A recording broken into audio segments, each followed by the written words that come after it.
Doctor Baba Saheb Ambedkar open university.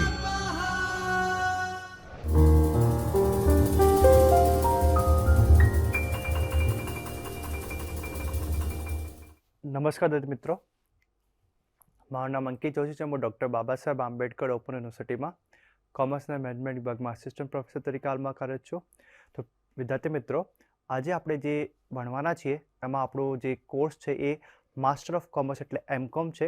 એ એમકોમમાં આપણે semester 1 એટલે semester 1માં જે આપણી વિષય છે એ નાણાકીય હિસાબી પદ્ધતિ। એ નાણાકીય હિસાબી પદ્ધતિમાં બ્લોક 3, એ બ્લોક 3માં એકમ 14 જેનું નામ છે કમ્પ્યુટરાઇઝ હિસાબી પદ્ધતિ। આ એકમ પર આજે આપણે ચર્ચા કરવા માટે ભેગા થયા છે। તો વિદ્યાર્થી મિત્રો, આ જે એકમ છે કમ્પ્યુટરાઇઝ હિસાબી પદ્ધતિ, આમાં આપણે કઈ કઈ બાબત જોવાના છીએ? તો આ એકમમાં એની રૂપરેખામાં આપણે પ્રસ્તાવના જોવાના છીએ। એ જે કમ્પ્યુટરાઇઝ હિસાબી પદ્ધતિ છે એ શા માટે આવી, પછી ERP જે કમ્પ્યુટરાઇઝ હિસાબી પદ્ધતિ છે આનો જ એક ભાગ છે ERP। તો ERPનો અર્થ જોવાના છીએ, ઉપયોગ, સંક્ષિપ્ત ઇતિહાસ અને માળખું જોવાના છીએ। પછી ERPની લાક્ષણિકતાઓ જોવાના છીએ। એ જે આપણે ERPની વાત કરી રહ્યા છે, employ resource planning, employ resource planning ERP, એની લાક્ષણિકતાઓ શું છે, એના કેટલા પ્રકારો છે, એનું કાર્યક્ષેત્ર શું છે, એની ફાયદા અને મર્યાદા શું છે, પછી વિવિધ ERP સોફ્ટવેર, એની કાર્યક્ષેત્ર, મર્યાદાઓ, પછી જે ERPની વાત કરીએ આપણે એમ્પ્લોય રિસોર્સ પ્લાનિંગની વાત કરીએ, એ એમ્પ્લોય રિસોર્સ પ્લાનિંગમાં કેટલા સોફ્ટવેર આવે છે, પછી કમ્પ્યુટરાઇઝ હિસાબી પદ્ધતિ એટલે શું, પછી કમ્પ્યુટરાઇઝ હિસાબી પદ્ધતિના લક્ષણો જોવાના છીએ, પછી એકાઉન્ટિંગ સોફ્ટવેર। જ્યારે આપણે ERP સોફ્ટવેરની વાત કરીએ એટલે ઘણી બધી બાબતનો સમાવેશ થાય છે। જ્યારે એકાઉન્ટિંગ સોફ્ટવેરની વાત કરીએ ત્યારે એકાઉન્ટિંગને લગતા કામ માટેના સોફ્ટવેરનો ઉપયોગ થાય છે। પછી કમ્પ્યુટરાઇઝ હિસાબી પદ્ધતિના ફાયદા પણ જોવાના છીએ અને બીજી પણ ઘણી બધી બાબતો આપણે જોવાના છીએ। સૌથી પહેલાં જ્યારે કમ્પ્યુટર હિસાબી પદ્ધતિની વાત કરીએ, કમ્પ્યુટરાઇઝ હિસાબી પદ્ધતિની વાત કરીએ તો તમને એક વસ્તુ કહું કે જ્યારે આપણે ચોપડાઓ લખતા હતા, બધી જ વસ્તુઓ મેન્યુઅલી રાખતા હતા, ત્યારે છે ને આપણો ખર્ચ વધારે આવતો હતો। કોઈ પણ તમે એક વ્યક્તિ રાખવો પડે, એ વ્યક્તિ બધી જ વસ્તુઓ રાખે, ચોપડા રાખે, બધું કેલ્ક્યુલેશન કરે, તો કેટલું બધું આપણને ખર્ચાળું થતો હતો, એટલે ખર્ચ મોટા પાયે વધુ થતો હતો અને સમય પણ વધુ લેવામાં આવતો હતો। તો શું થયું, જ્યારે જ્યારે સમય બદલાતો ગયો, ઇનોવેશન એન્ડ ટેકનોલોજી આવતી ગઈ, એવી જ રીતે આપણે કમ્પ્યુટરાઇઝ હિસાબી પદ્ધતિનો ઉપયોગ થતો રહ્યો। એટલે કમ્પ્યુટરને જોડીને આપણે નવા નવા આપણા જે ધંધાઓ છે, વ્યવહારો છે, એને એના સાથે સંકળાવા લાગ્યા। એટલે કમ્પ્યુટરાઇઝ હિસાબી પદ્ધતિ ઉદ્યોગમાં આપી। પછી તો જુદા જુદા કાર્યનું એકત્રીકરણ કરવું એ પણ ખૂબ જ અગત્યનું છે, એના માટે આપણે કમ્પ્યુટરાઇઝ હિસાબી પદ્ધતિનો ઉપયોગ કરીએ છીએ। પછી ધંધાની વિવિધ કાર્યોને વિભાગના પ્રમાણે વેચી અને દરેક વિભાગ મુજબ અલગ અલગ કાર્યો કરવામાં આવે। આપણે એક વાત કરીએ કે કોઈ પણ કંપનીની વાત કરીએ તો કંપનીમાં ફક્ત એક જ વિભાગ હોય? ના, કેટલા વિભાગો હોય? ઉત્પાદન માટે ઉત્પાદન વિભાગ હોય, પછી ખરીદી માટે ખરીદ વિભાગ હોય, પછી વેચાણ માટે વેચાણ વિભાગ હોય, ઘણા બધા વિભાગો હોય। તો એ બધા વિભાગોમાં કેવી રીતે કોઓર્ડિનેશન કરવું અને માહિતી એક જ સેકન્ડમાં આપણને ઉપલબ્ધ રહે। કોઈ પણ તમારો જે માલિક છે એ માલિક જોવા માંગતો હોય ઉત્પાદન વિભાગમાં કેટલું ઉત્પાદન થયું, તો એને ચોપડા દેખાવા પડશે। પછી એવી જ રીતે એ વેચાણ વિભાગમાં કેટલું વેચાણ થયું એના માટે, તો એના માટે કમ્પ્યુટરાઇઝ હિસાબી પદ્ધતિ આવી। એ કમ્પ્યુટરાઇઝ હિસાબી પદ્ધતિનો અર્થ શું, એટલે એનો ઓબ્જેક્ટિવ શું, એનો હેતુ શું? એ કમ્પ્યુટરાઇઝ હિસાબી પદ્ધતિ બધા જ વિભાગોને એક જગ્યા લાવીને ઊભું કરે છે, એક જ સોફ્ટવેરમાં બધી જ માહિતી મેળવવા માટે ઉપયોગી થાય છે। જેમ કે ઉત્પાદન વિભાગ, ખરીદ વિભાગ, કર્મચારી સંચાલન વિભાગ એટલે હ્યુમન રિસોર્સ મેનેજમેન્ટ ડિપાર્ટમેન્ટ, નાણાં વિભાગ, ફાઇનાન્સ, પછી હિસાબી વિભાગ, બધા જ વિભાગોના પોતપોતાના કાર્યોની નોંધ રાખવા માટે અલગ ચોપડા બનાવવામાં આવતા હતા। હવે જે કમ્પ્યુટરાઇઝ હિસાબી પદ્ધતિ છે આમાં તમારે એક જ સોફ્ટવેરમાં બધા વિભાગોની નોંધ રાખવામાં આવે છે, જેથી તમે કોઈ પણ એક જ સમયે બધા જ વિભાગોની માહિતી લઈ શકો છો। કોઈ પણ વિભાગમાં તમે કોઈ પણ માહિતી લેવી હોય તો લઈ શકો છો। અને વિભાગના થતા અન્ય કાર્યો વિશેની માહિતી પણ આમાંથી આપણે મેળવી શકીએ છીએ. જેમ કે ખરીદ સાથે ઉત્પાદન વિભાગની માહિતી હોવી જરૂરી છે, જેના આધારે જ ખરીદ વિભાગ જરૂરી માલ સામાનની ખરીદી કરે છે. તો એ બધા માટે એકબીજાનું કોર્ડિનેશન કરવા માટે શું થયો? આ કમ્પ્યુટરાઇઝ હિસાબી પદ્ધતિ ઉપયોગમાં આવી. પછી આમાં એન્ટરપ્રાઇઝ રિસોર્સ પ્લાનિંગ એટલે ERP, આપણે શોર્ટમાં શું કહીએ? ERP. આ જે કમ્પ્યુટરાઇઝ હિસાબી પદ્ધતિ છે એ કમ્પ્યુટરાઇઝ હિસાબી પદ્ધતિનો એક જ સોફ્ટવેર છે ERP. એને આપણે કહીએ એમ્પ્લોયી રિસોર્સ પ્લાનિંગ. એટલે કોઈ પણ કંપનીના કોઈ પણ પ્રકારનું રિસોર્સ હોય બધાનું મેનેજમેન્ટનું કામ કરે એટલે ERP. એને ERP તરીકે ઓળખવામાં આવે છે. ERP એક આધુનિક સોફ્ટવેર છે. ERP શું છે? એક સોફ્ટવેર છે. એમ્પ્લોય રિસોર્સ પ્લાનિંગ એક સોફ્ટવેર છે જે ધંધાના જુદા જુદા વિભાગોને એક કડીમાં જોડવાનું કાર્ય કરે છે અને દરેક માલની માહિતી તુરંત એક જ જગ્યાએથી મેળવી આપે છે. આપણે કોઈ પણ પ્રકારની ધંધાની માહિતી, કોઈ બીજા પણ વિભાગની માહિતી એક જ જગ્યા એટલે ERP રિસોર્સ પ્લાનિંગથી આપણે લઈ શકીએ છીએ. ERP સોફ્ટવેરમાંથી લઈ શકીએ છીએ. જુદા જુદા વિભાગોનું સંકલન કરવાનું કામ કરે છે. ERPમાં વિવિધ વિભાગો જેવા કે ખરીદ, ઉત્પાદન, માનવ સંસાધન, માર્કેટિંગ, હિસાબી વિભાગ વગેરે એકબીજા સાથે જોડાવાનું કામ કરે છે. બધા વિભાગો એકબીજાની માહિતી જોઈ શકે અને પોતાનું કાર્ય કરી શકે, જેને કારણે સંચાલકોને તમામ વિભાગની માહિતી એક જ જગ્યાએ પર મળી રહે અને સલવતને કારણે સંચાલકો નિર્ણય લેવામાં આવે અને ધંધાનું સંચાલન કરવામાં ખૂબ જ સરળતા થાય. ઘણા બધા એના બેનિફિટ છે આપણને, ઘણા બધા બેનિફિટ. કેવી રીતે કોઈ પણ સંચાલકને નિર્ણય લેવો હોય તો બધી જ માહિતીનો ધ્યાનમાં રાખીને તમે સચોટ નિર્ણય લઈ શકો છો. કોઈ પણ સંચાલકો લેવો હોય, કોઈ અલગ બીજાથી ત્રીજા વિભાગને માહિતી જોઈતી હોય તો એ પણ ERP સોફ્ટવેરમાં જઈને માહિતી લઈ શકે છે. હવે ERP નો અર્થ અને ઉપયોગ અને સંક્ષિપ્ત ઇતિહાસ અને માળખું જોઈએ તો એમ્પ્લોય રિસોર્સ પ્લાનિંગ એ જે ERP છે એ કમ્પ્યુટર આધારિત માહિતીનું એવું સોફ્ટવેર છે. એ શું છે? કમ્પ્યુટર આધારિત સોફ્ટવેર છે ERP, જે કંપની ચલાવવા માટે આવશ્યક તમામ પ્રક્રિયાને એકીકૃત કરી એક જ જગ્યાએ અથવા જરૂરિયાત મુજબના સમય, સ્થળ અને ચોક્કસ પ્રકારની અને સંપૂર્ણ બધી જ માહિતી રજૂ કરે છે. ERP એટલે શું? ERP એટલે એક એવું સોફ્ટવેર જે કમ્પ્યુટર વડે તમે એનો ઉપયોગ કરી શકો છો. આમાં ઘણી બધી પ્રક્રિયાને એક જ જગ્યાએ સામેલ કરવામાં આવે એટલે એકીકૃતનું કામ કરે, બધા વિભાગોનું કોમ્બિનેશનનું કામ કરે છે, બધા વિભાગોનું કોર્ડિનેશનનું કામ કરે છે, જેથી આપણને માહિતી ઓછા સમયમાં, ઓછા ખર્ચમાં અને ચોક્કસ સમય મળી રહે. કંપની સંચાલન માટે ઉત્પાદન વિભાગ, માનવ સંસાધન વિભાગ, હિસાબી વિભાગ, વેચાણ વિભાગ, માર્કેટિંગ વિભાગ, ફાઇનાન્સ વિભાગ, ગ્રાહક સંપર્ક અને જાળવણી વિભાગ તેમજ સંશોધન અને વિકાસ વિભાગ વગેરે જેવા વિભાગની માહિતીને આયોજિત હેતુલક્ષી અનુસાર એકીકૃત કરીને તેને સંગ્રહિત રાખવા. એટલે એનું કામ શું? બધા વિભાગોની, જેટલા મેં નામ ભણ્યા બધા જ વિભાગોની માહિતી શું કરવાની? સંગ્રહિત કરીને રાખવાની, સેવ કરવાની, સંગ્રહણ કરવાનો. પછી માહિતી ઉમેરવા ઘટાડવા માટેનું એક જ જગ્યાએથી નિયંત્રણ થતું કમ્પ્યુટર સોફ્ટવેર આધારિત વ્યવસ્થા એટલે એન્ટરપ્રાઇઝ રિસોર્સ પ્લાનિંગ.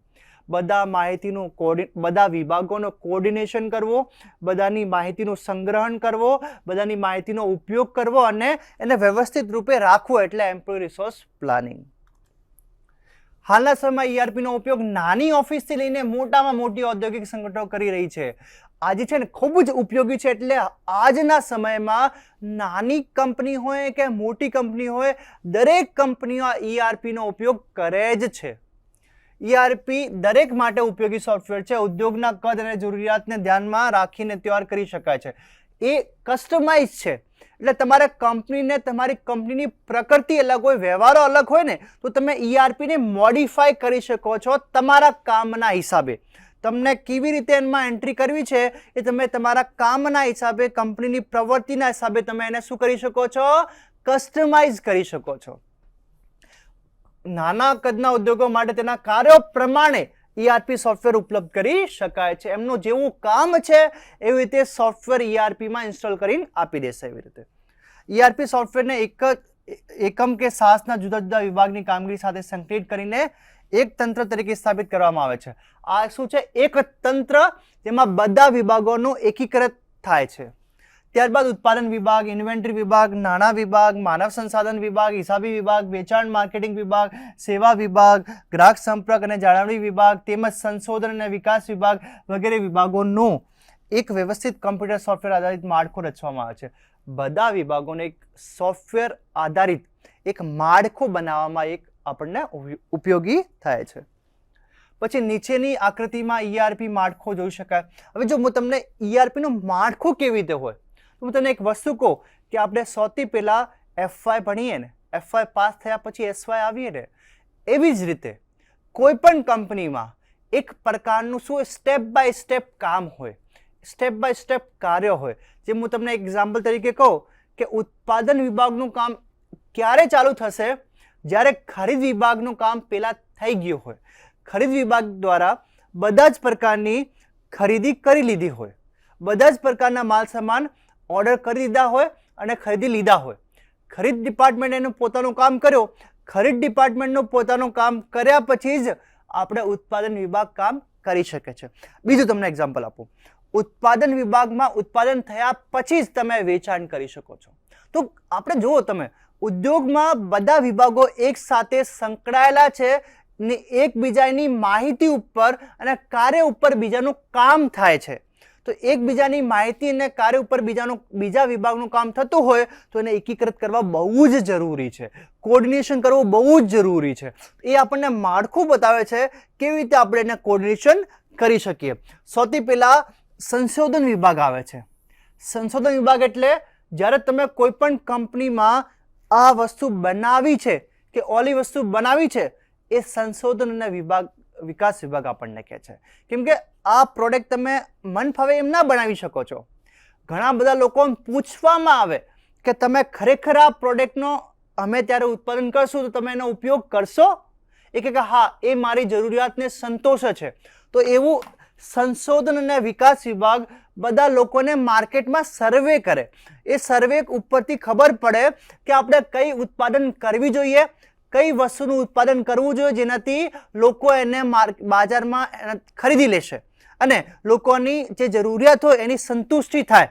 તો એ સંશોધન અને વિકાસ વિભાગ બધું સંશોધન કરીને, બધા સર્વે કરીને, બધી વસ્તુઓ ખંગાડીને પછી એક નિર્ણય ઉપર આવે કે હવે એવા પ્રકારનો એવો પ્રોડક્ટ બનાવીએ, આ લાક્ષણિકતાવાળો, આ ફીચર્સવાળો, તો એ બાજારમાં ચાલશે. એના પછી હવે ઉત્પાદનમાં જાય છે. એટલે હવે આપણને ખબર પડી ગઈ કે આપણે આ પ્રકારનું ઉત્પાદન બનાવવું છે તો પછી એને આપણું ઉત્પાદન ચાલુ કરીએ. ઉત્પાદન ચાલુ કરવા માટે ખરીદ વિભાગનું કામ હોય અને ખરીદ વિભાગ માટે ઇન્વેન્ટરી વિભાગનું કામ હોય. એટલે ઇન્વેન્ટરી વિભાગ હોય એ પછી ઇન્વેન્ટરી મંગાવે છે. ઇન્વેન્ટરી મંગાવ્યા પછી શું કરે છે? ઇન્વેન્ટરી ખરીદ વિભાગને આપે છે. એ ખરીદ વિભાગ એનો ઓર્ડર પ્લેસ કરે છે. ઓર્ડર પ્લેસ કર્યા પછી એ ઉત્પાદન વિભાગને ટ્રાન્સફર કરે છે. પછી આ બધાનું કામ આવે છે. આ બધાનું કામ એટલે જ્યારે પણ આપણે જરૂરત હોય ત્યારે નાણાં વિભાગ હોય, એ નાણાં વિભાગ એની ચૂકવણી કરે છે. જેમ હું તમને એક્ઝામ્પલ આપું, ખરીદ વિભાગે ઓર્ડર આપ્યો તો એને પૈસા કોણ ચૂકવશે? નાણાં વિભાગ ચૂકવશે. તો એ પછી નાણાં વિભાગ સાથે કોર્ડિનેશન કરશે. પછી જ્યારે આપણને ખબર છે કે હવે વસ્તુ બની ગઈ, વસ્તુ બન્યા પછી આપણે શું કરવાનું? વેચાણ અને માર્કેટિંગ વિભાગ. એટલે વસ્તુ બન્યા પછી આપણે વેચશું તો ત્યારે જ આપણને નફો થાય ને. વેચ્યા વગર તો નફો કેવી રીતે થાય? તો આપણે વેચાણ અને માર્કેટિંગ વિભાગનું કામ આવે છે. એ શું કરે? ઉત્પાદનને બાજારમાં માર્કેટિંગ કરે છે અને વેચાણનું કામ કરે છે. એ વેચ્યા પછી હવે ગ્રાહક સંપર્ક અને જાળવણી વિભાગ. હવે માર્કેટિંગ આપણે વેચીએ તો ગ્રાહકો સાથે આપણે લાંબા સંબંધ બનાવશું ને તો આપણું પ્રોડક્ટ છે ને એ લાંબા ગાળા સુધી ચાલશે. એટલે કંપનીનું ધ્યેય શું હોય? લાંબા ગાળા સુધી આપણું કંપનીનું પ્રોડક્ટ ઉત્પાદન ચાલવું જોઈએ બજારમાં. તો એના માટે આપણે ગ્રાહકોને વખત પૂછતા હોઈએ કે આ ઉત્પાદનમાં તમને કોઈ હજુ લાગે છે કંઈક સુધારવા જેવું? હજુ કોઈ લાગે છે? પછી આપણે એને લોયલ્ટી બેનિફિટ આપીએ, ઘણા બધા.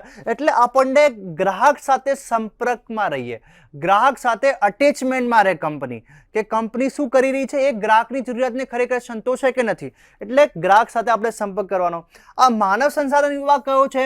તો માનવ સંસાધન વિભાગ એટલે કંપનીમાં જેટલું પણ કામકાજ કરવાવાળા લોકોની અપોઇન્ટમેન્ટ અને રિક્રુટમેન્ટ કરવી પડે ને, એ રિક્રુટમેન્ટ કરવા માટે માનવ સંસાધન વિભાગ હોય. એ માનવ સંસાધન વિભાગ એ જોશે કે મારે ઉત્પાદન કરવું છે તો કેટલા વર્કરોની જરૂર છે, એના માટે એ વર્કર એમને લઈ આપશે. પછી ઓફિસનું કામ સંભાળવા માટે, મોટા મોટા કામો માટે, નાના નાના કામો માટે આપણે કેટલા લોકોની જરૂર પડશે, એ રિક્વેસ્ટેશનના હિસાબે માનવ સંસાધન વિભાગ આ બધી વસ્તુઓ પૂરત કરી દેશે આપણને. પછી હિસાબ વિભાગ, એટલે બધું જ આપણું થઈ જાય તો વર્ષના અંતે આપણે શું બધા જ આપણે ખર્ચા આપી દીધા છે, બધા ખર્ચાની ચૂકવણી કરી દીધી, બધી આપણને ઘણી બધી આવક થઈ ગઈ. આવક થયા પછી આપણે ખબર તો પડવી જોઈએ ને મને કે મેં ખરેખર 12 મહિના જેટલું કામ કર્યો એનામાં મને નફો થયો છે કે ખોટ જ થઈ છે. તો એના માટે તમે શું કરી શકો છો, હિસાબી વિભાગ એ બધી વસ્તુ આપણને કરી આપે. હિસાબી વિભાગ શું કરે, હિસાબી વિભાગ આપણો જે સ્ટેટમેન્ટ બનાવે, સ્ટેટમેન્ટને નાણાકીય પત્રકો બનાવે. એ નાણાકીય પત્રકોમાં એ પોતે પહેલા નફા નુકસાન ખાતું બનાવે. એ નફા નુકસાન ખાતાથી આપણને શું મળે, નફાની વિગત મળે. પછી પાકું સરવાળો બનાવે. એ પાકા સરવાળામાંથી આપણને શું મળે, આપણી પાસે મિલકતો કેટલી છે અને દેવાઓ કેટલા છે. તો એ પછી સેવા વિભાગ, એટલે બધાનું એક કોર્ડિનેશન કરવું હોય તો એ સેવા વિભાગ કરે. એટલે જો ERP કેટલું અગત્યનું છે, બધાને એકબીજા સાથે સંકળાઈ રાખવામાં, બધા વિભાગોને સંકળાઈ રાખવામાં ERP નું કામ ઉપયોગ થાય છે. પછી ERP ની લાક્ષણિકતાઓ, તો ERP ની લાક્ષણિકતા જોઈએ તો સૌથી પહેલા તંત્ર વ્યવસ્થા. ERP એક ધંધાની જુદી જુદી પ્રવૃત્તિઓની માહિતીને એકીકૃત કરી સિસ્ટમ છે. તંત્ર વ્યવસ્થા એટલે આ શું છે, એક પ્રકારનું સિસ્ટમ છે જે બધાને બાંધી રાખે છે, જે બધાનું શું કરે છે, કોર્ડિનેશન કરે છે. સામાન્ય ડેટાબેઝ, ERPમાં એક સામાન્ય ડેટાબેઝ માહિતી તૈયાર કરવામાં આવે છે જે તમામ ધંધાની એપ્લિકેશનને સપોર્ટ કરે છે. હવે તમને અમુક કહું કે ERP શું કરે છે, એ સામાન્ય ડેટાબેઝ એટલે એક એવો ડેટાબેઝ બનાવે છે, ડેટાબેઝમાં બધા જ પ્રકારની માહિતી આપણને ઉપલબ્ધ હોય.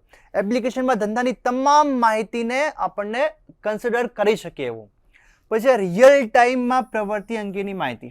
હું તમને કહું, ઓન ધ સ્પોટ 5000ની ખરીદી થઈ તો મેં એની નોંધ કરી નાખી, ખરીદી વિભાગે નોંધ કરી નાખી, નાણાં વિભાગે ચૂકવણી કરી નાખી. એટલે એનું ઓન ધ સ્પોટ એક જ સેકન્ડમાં એ આપણી જે એપ છે કે જે ERP સિસ્ટમ છે, જે તંત્ર છે, એમાં આપણે શું કરીએ, ડિસ્પ્લે થઈ જશે. એટલે કોઈને પણ જોવું હોય ને તો બધા એને જોઈ શકે. એટલે રિયલ ટાઈમ, એટલે જે સમય થયો હોય ને એ જ સમય એનો ઇફેક્ટ એટલે અસર આ ERPમાં આપવામાં આવે છે. માહિતી વાસ્તવિક સમયગાળામાં રજૂ કરે છે. પછી સોફ્ટવેર સિસ્ટમ, ERPની એક સોફ્ટવેર સિસ્ટમ તરીકે ઇન્ફોર્મેશન ટેકનોલોજી વિભાગ દ્વારા સ્થાપના કરવામાં આવી છે. આજે છે ને એક સોફ્ટવેર આધારિત સિસ્ટમ છે. શું છે, સોફ્ટવેર આધારિત સિસ્ટમ. એટલે તમે જે સોફ્ટવેર રન કરો ને એના પછી બધી વિગતો તમે કરી શકો. એના માટે તમારી પાસે જે બેસિક વસ્તુઓ છે એ જોઈએ. એટલે ઇન્ટરનેટ કનેક્ટિવિટી હોય, કમ્પ્યુટર હોય કે PC હોય, તમારું સિસ્ટમ હોય, એ બધી જ વસ્તુઓ આપણને જોઈએ. એકમની જરૂરિયાતોની પૂર્તતા રૂપે, એટલે આ હવે છે ને મસ્ત થઈ ગયું છે. ERP વગર કોઈ પણ ધંધાને ચાલવાનું નથી. એટલે આ તમારી જરૂરિયાતની પૂર્તિ કરે છે. તો ERP સોફ્ટવેર ધંધાના ઉદ્યોગના કાર્ય સ્વરૂપને આધારે એકમની જરૂરિયાતની પૂર્તતા રૂપે તૈયાર કરી તેમાં અમલ થાય તે રીતે લાગુ કરી શકાય છે. આપણી જેવી જરૂરિયાત છે ને એવી રીતે આપણે ERPને કસ્ટમાઇઝ એટલે મોડિફાઈડ કરી શકીએ ને આપણા ઉપયોગમાં લઈ શકીએ. તો ધન્યવાદ વિદ્યાર્થી મિત્રો. આજે આપણે ખૂબ જ સરસ જે કમ્પ્યુટરાઇઝ હિસાબી પદ્ધતિ છે આમાં ERP વિશે આપણે જ્ઞાન મેળવ્યો અને મને ખૂબ જ ખાતરી છે કે બધી જ વસ્તુઓ તમને સારી રીતે સમજાઈ હશે અને તમે જ્યારે પણ ભણવા બેસો ત્યારે આ એકમને તમે રેફર કરશો. આ આશા સાથે બહુ વિરમું છું. ધન્યવાદ. અને આપણે ફરીથી નવા લેક્ચરમાં નવી વિષય વસ્તુ સાથે આપણે ફરીથી મળશું. ધન્યવાદ. સ્વાધ્યાયઃ પરમ